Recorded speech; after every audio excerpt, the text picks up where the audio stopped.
রাজধানীর আদ্দিন হাসপাতালে post operative ওয়ার্ডে ৬ নবজাতকের মৃত্যুর দায় হাসপাতাল কর্তৃপক্ষের বলে জানিয়েছেন স্বাস্থ্যমন্ত্রী সরদার সাখাওয়াত হোসেন।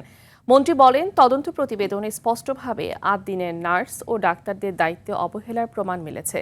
সচিবালয় তদন্ত প্রতিবেদন প্রকাশের সময় প্রচলিত আইনে হাসপাতালের বিরুদ্ধে ব্যবস্থা নেওয়ার কথা জানান মন্ত্রী। বিস্তারিত বিল্লাল হোসেনের রিপোর্টে।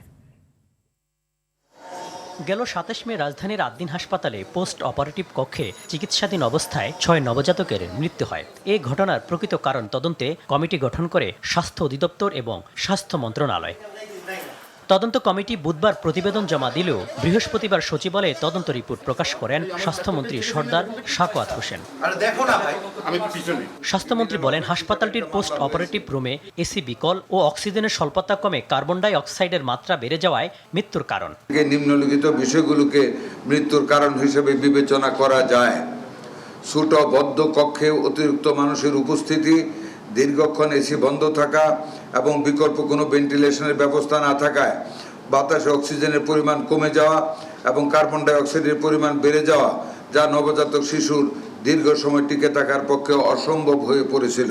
তদন্ত রিপোর্টে উঠে আসে, দায়িত্বরত নার্সদের অবহেলার পাশাপাশি পোস্ট অপারেটিভ রুমে ছিল না কোনো ডাক্তার। পোস্ট অপারেটিভ ওয়ার্ড 2-এ ভর্তি রোগীদের দেখাশোনার জন্য কোনো চিকিৎসক ছিল না।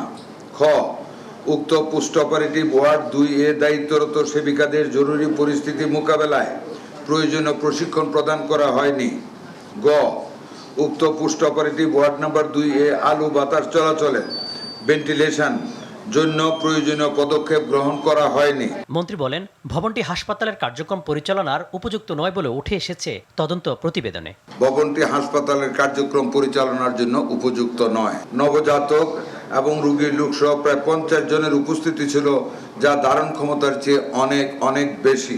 আদ্দিন হাসপাতালের বিরুদ্ধে বিদ্যমান আইন অনুযায়ী শাস্তি নিশ্চিত করার কথা বলেন স্বাস্থ্যমন্ত্রী সরদার সাখাওয়াত। বিদ্যমান আইনে যে শাস্তি দেওয়া যায় সেই শাস্তির ব্যবস্থা আমরা ইনশাআল্লাহ করব।